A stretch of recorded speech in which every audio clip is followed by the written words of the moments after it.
good! So ayan, welcome back sa ating channel and welcome po sa mga bago pa lamang manonood sa aking tutorial. So this time, ito po ang ipapakita ko sa inyo, ang ating cute na purse without leather base. So crochet yung ilalim natin dito para doon sa mga nagre-request. So ayan, round po siya. Okay, mga materials po na kailangan natin. Ang ating plastic frame, ang ating handmade tag, 10-ply polyester. Syempre, pwede naman po kayong gumamit ng ibang material, kaya lang ay mag-a-adjust po kayo sa pattern ha. And then 3mm hook. Kailangan din natin ng stitch marker, of course, yung mga kailangan needles, scissor, and para dito kung gusto niyo gamitan ng keychain ring or crimp, and ID holder. So kung saan po ba mabibili itong mga materials na ito, ay ilalagay ko na lamang po ang link sa description ng ating video. For the selling price daw po, magkano daw po kaya ang bentahan nito? So pwede po kayong mag-start sa 200 yung presyo or pataas. So ayan, bahala na po kayo, pero itong sa akin siguro ay baka ibenta ko ng 200 pesos. Ayan. Isingit ko pala yung measurement na ating wallet. So yung height niya ay 3.5 and yung kanyang lapad po ay 4 inches. Okay? Para naman dito sa ilalim, 2.3 or 2.5 mga kapatid. Ayan. Okay? So eto na, umpisa na natin ang ating tutorial. Let's make a magic ring. So hindi ko na po ituturo yung slow na paggawa. Okay? Marami naman pong tutorial dyan. Pwede kayong manood. And then let's chain 1. Okay, so we have magic ring and then chain 1, and then let's make 6 single crochet. Syempre dito sa ring. 1, 2, 3, 4, 5, and 6. Okay, ito yung ating first round. Ngayon, hihilahin lang natin yung tail para mag-close up yung ring.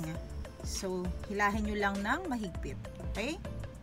So, itong ginagawa ko magic ring po ay may possibility na mag-open up yung gitna. Kung hindi nyo po alam gamitin, pwede po kayong gumamit ng ibang pattern for the magic ring. Okay? So, for the second round, kasi po ay magko-continuous stitch tayo, ibig sabihin, hindi tayo mag-slip stitch dito sa top chain, okay? Gagawa na po tayo dyan ng dalawang single crochet dahil mag-i-increasing na tayo para sa second round. So, para sa pattern ng ating second round, 6 times increasing. Paano po ba yung increasing? Yung paglalagay ng dalawang stitch sa isang hole or stitch, okay? So, dito tayo sa first top chain, dalawang single crochet po agad. Yan. Itatago na rin natin yung tail habang tayo ay nag-i-stitch, syempre, para hindi siya lumuwag. 1 single crochet and 1 more single crochet. So, ito na yung ating first increasing. Sumunod sa susunod na stitch.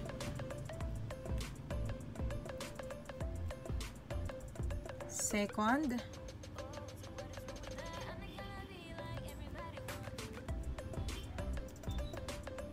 Third,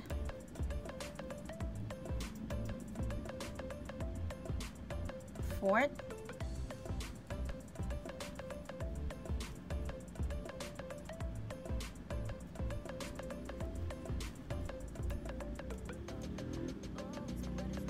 fifth,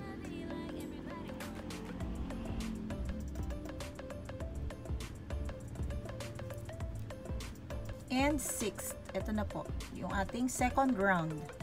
6 increases. Ayan. Okay.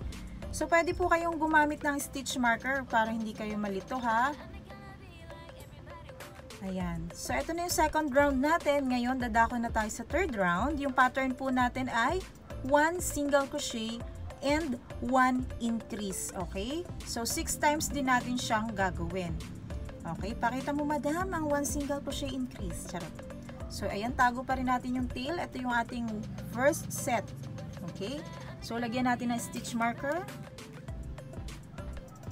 sa pagitan ng second round at third round. 1 single crochet, and increase. Ito na yung increase.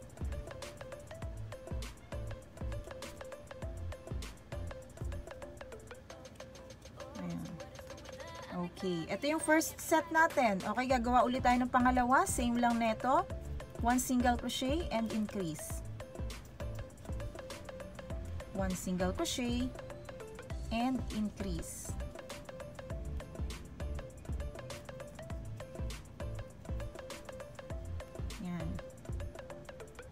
Ulitin lang natin hanggang sa matapos natin, makomplete natin yung 6 sets.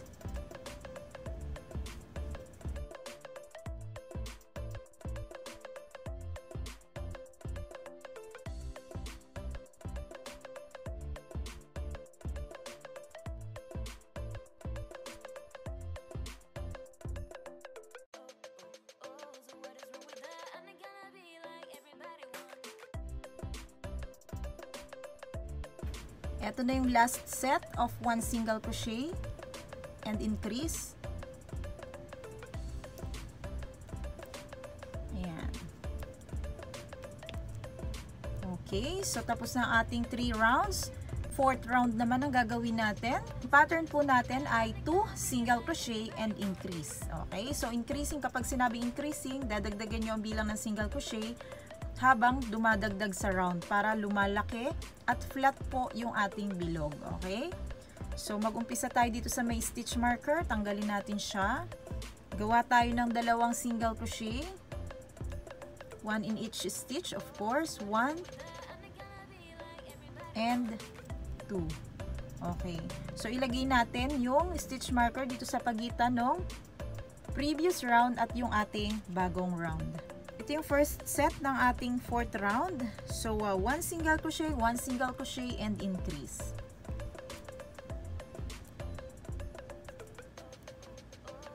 Gagawin natin to 4 times, di ba? So, may isa na tayo. Uulitin lang natin. 1,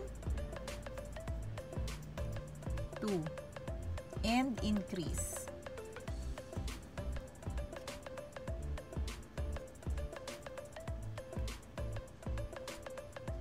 One, 2. Tapusin po natin siya hanggang makarating tayo dito sa may stitch marker. Ito na yung ating last set of 2 single crochet increase. 1,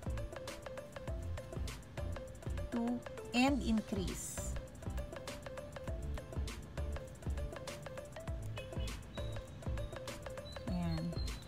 So, meron na tayong 1, 2, 3, 4. 4 rounds na po. Gagawa naman tayo ngayon ng ika-5th round natin. So, the pattern will be 3 single crochet and increase. So, magi-start tayo dito syempre sa may stitch marker. Lagay na tayo ng 3 single crochet, 1 in each stitch po. 1, 2, and 3. Okay? So, ilagay natin yung stitch marker sa pagitan ng 4th and 5th round. Nakatapos na tayo ng 3 single crochet, 1 in each stitch. Then, increasing stitch tayo sa susunod. 1 and 2. So, ayun, ulitin lang ulit natin siya. 1 single crochet, 2, 3, and then increasing hanggang sa makarating tayo dito sa ating stitch marker. So, let me show you one more time. 1, 2, and 3. And then, increase. Ayan. So, magkita-kita na lang po ulit tayo dito sa may stitch marker. Okay, para sa ating pang 6th round mga kapatid, medyo babaguhin natin yung diskarte sa pattern, okay? So, para lamang mailihis natin yung increasing, yung lane nung increasing, ano?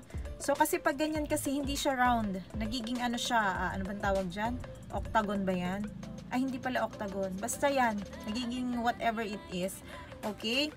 So, kailangan natin perfect round kasi para maganda. So, ang gagawin natin para sa 6th round, the pattern will be 2 single crochet, increase, and 2 single crochet ulit. So, 2 single crochet, increase, and 2 single crochet. Okay? So, ganun ang gagawin natin. Mag-start tayo dito sa may stitch marker. Tanggalin natin siya. Umpisahan natin. 1 and 2. Okay? Don't forget to lagay-lagay. Balik natin si stitch marker. Ayan. 1, 2. Of course, increasing tayo mga kapatid. 1 single crochet and 1 more into the same stitch. And then 2 single crochet. Babalik tayo ng 1 single crochet, 1 in each stitch. 1 and 2. So, ayun na siya. Diba? Lumihis na siya. Wala na siya dun sa linya neto. And then, uumpisa. Ito yung first set natin. 2 single crochet, increase, 2 single crochet. So, for the second set, 1 single crochet, 1 more single crochet, and increase. Okay? 2 single crochet ulit, 1 in each stitch. Syempre, 1 and 2. Ayan. So, may dalawang sets na tayo, di ba? Ayan. 1 and 2. So, kailangan tapusin natin siya. Gagawa tayo ng 6 sets hanggang sa makarating tayo dito. Meron na tayong 2, 4 na lang. Okay? So, magkita-kita na lang po tayo dito sa may stitch marker. Ayan, nandito na tayo sa may stitch marker. Natapos tayo sa 2 single crochet. Okay? Right after the increase. So, ito yung increase. Nakikita ninyo. At ito naman yung 2 single crochet. 1, 2. Okay? So, sa susunod nating pattern, for the 7th round, mga kapatid, kailangan natin ng 5 single crochet and increase. Gagawin natin siya 6 times. So, dito sa ating stitch marker, dyan mag-uumpisa, syempre, yung ating first single crochet. Okay? This is the first single crochet para sa ating round na to. Ilagay na ang stitch marker para hindi malito. Let's continue. 1, 2, 3, 4, and 5. Okay? And then, syempre, increase tayo sa susunod na stitch. 2 single crochet sa iisang pwesto. Okay. So, we have first set. And now, tatapusin natin siya hanggang sa makomplete natin yung 6 sets of 5 single crochet and increase. So, let me show you one more time. 1, 2, 3, 4, 5, and increase. Ayan. Ulitin nyo na lamang yon hanggang sa marating natin yung marker. Ayan, dapat nagtatapos kayo sa increasing ha. Ayan, 2 single crochet sa isang stitch. So, andito na tayo sa ating last increasing. So, di ba yung previous natin is 5 single crochet and increase. So, this time, 6 single crochet and increase. Pero, iibahin natin yung diskarte para dito sa 8th round. Ayan. So, katulad nung ginawa natin kanina doon sa isang round, iniba natin yung diskarte. Ganon din ang gagawin natin dito sa 8th round. Okay? So, ang pattern natin is 3 single crochet, increase, 3 single crochet. Okay? 6 times natin gagawin yon. Tanggalin na ang stitch marker. Simulan na ang 3 single crochet, increase, 3 single crochet. 1. Teka, balik muna natin para hindi malito. 1, 2, and 3. Okay? And then, increase tayo. 1 and 2 single crochet in 1 stitch. And then, single crochet, 3. 1, 2, and 3. Okay? So, yan yung ating pattern. Uulitin lang natin. 3 single crochet ulit. 1, 2, and 3.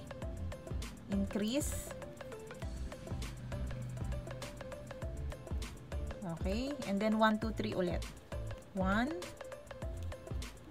2, and 3. So, makikita mo dito, ayan, 6 siya, di ba?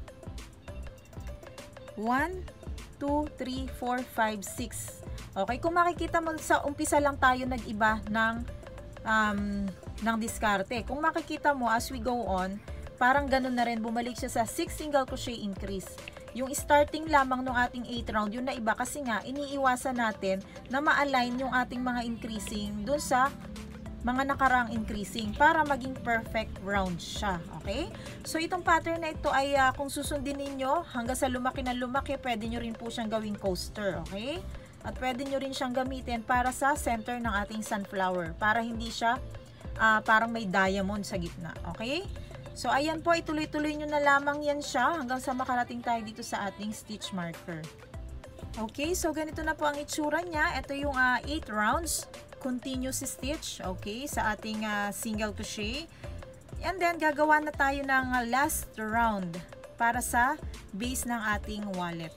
So, kailangan natin mag-single crochet ng 48 total. Mag-i-start tayo dito sa may stitch marker, syempre. So, 48. Mag-umpisa tayo. 1. Okay? Balik natin to para lang, wala, just for fun. So, meron na tayong 1, 2, 3,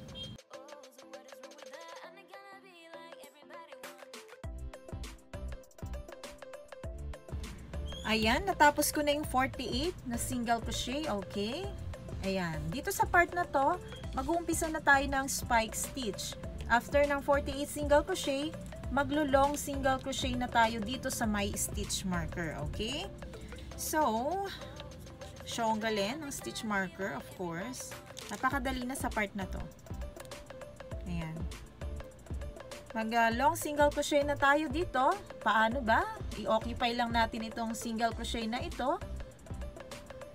I-occupy natin ang isang long single crochet. Okay? Alternate na ito. Wala nang mahirap dito. Sa susunod na stitch ay short single crochet. Ayan. So, lagyan natin ng stitch marker dyan sa pinaka-umpisa ng ating spike stitch. Tuloy-tuloy na lang naman itong mga kapatid. Iikot na lang ang ating, syempre, ang pag-i-stitch ng spike. Alternate ng long and short. Yan. Ito na yung umpisa ng body part ng ating wallet.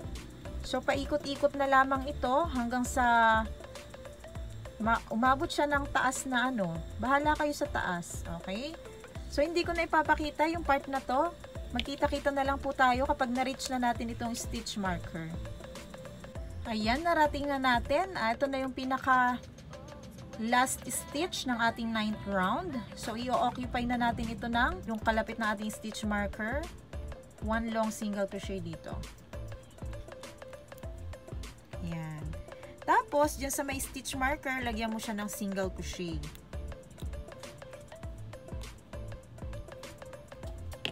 Pwede mo nang tanggalin ito or iwanan natin dyan. Ayan, tapos tuloy-tuloy na lang tayo. Tuloy-tuloy na siya hanggang sa tumaas ang inyong ginagawa. At ganito ang magiging itsura niyan, mga kapatid. Kung bakit kailangan lagyan nyo siya ng stitch marker. Kasi from there, itong minarkahan natin, dito tayo magbibilang. Dito sa last long single crochet na ito.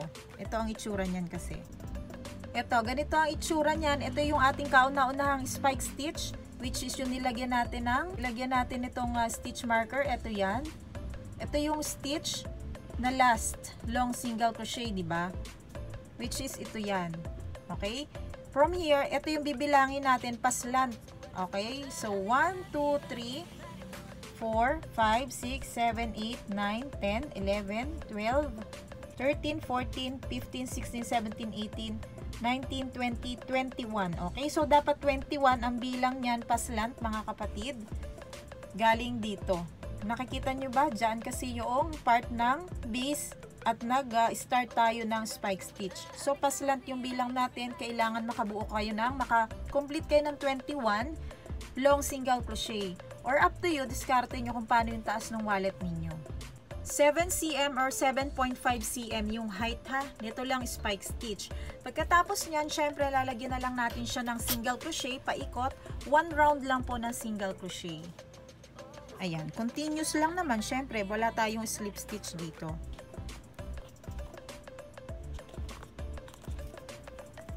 Yan, ituloy-tuloy nyo lamang po yan mga kapatid. Hanggang syempre, magtagpo na yung stitch natin dito sa umpisa. Matapos na natin siyang gawa ng 1 round of single crochet lang para sa edging, enough na po yan. Slip stitch na lang natin ito dito sa susunod na stitch. Pwedeng isang beses or pwedeng dalawa. So, bahala na kayo. Ayan. And then, cut the tail, of course, long enough para ma-weave natin ng maayos yung tail.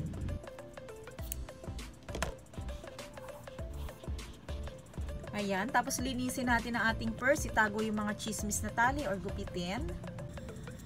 So, ayan, ilagay na natin siya sa ating frame.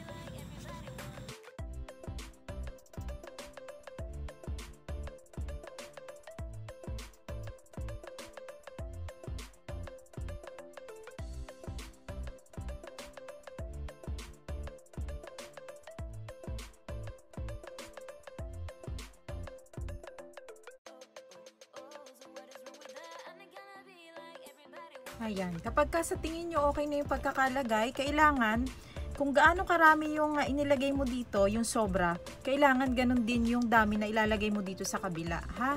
Kasi magkakaroon ng effect yan sa shape ng inyong wallet kapag hindi maayos yung contribution ng space or whatever it is. Contribution, parang SSS lang. So, tingin mo mas marami dito, kailangan i-adjust mo para makapunta dun sa kabila. So, ganun lang. Alalay na galaw-galawan lang. Ayan, tahiin natin siya. Umpisahan natin dito syempre sa gilid. Gamit ang back stitch.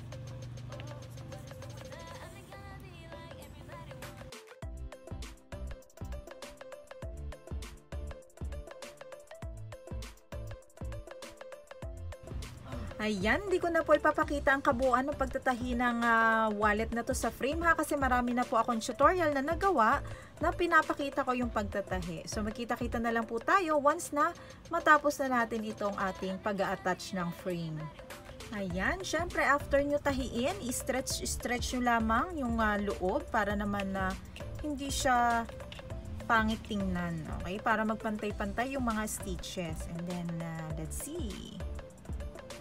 Oh, ha? Ang cute niya. Hindi na siya mini purse ngayon. Chubby purse na siya. Ayan. O, diba? Ayan. Tapos, lagyan na lang natin siya ng handle. Bahala kayo kung gusto nyo lagyan ng keychain ring or itong wristlet na ganito. May tutorial naman po ako neto dito sa ating channel. So, ilalagay ko na lang ang link sa description. Sana naman po ay makagawa kayo ng katulad nitong sa akin at makabenta kayo ng maraming-marami. Ayan. So hanggang dito na lamang po ang ating tutorial. Maraming salamat po sa inyong panonood. Hanggang sa susunod. Goodbye and God bless. Bye-bye!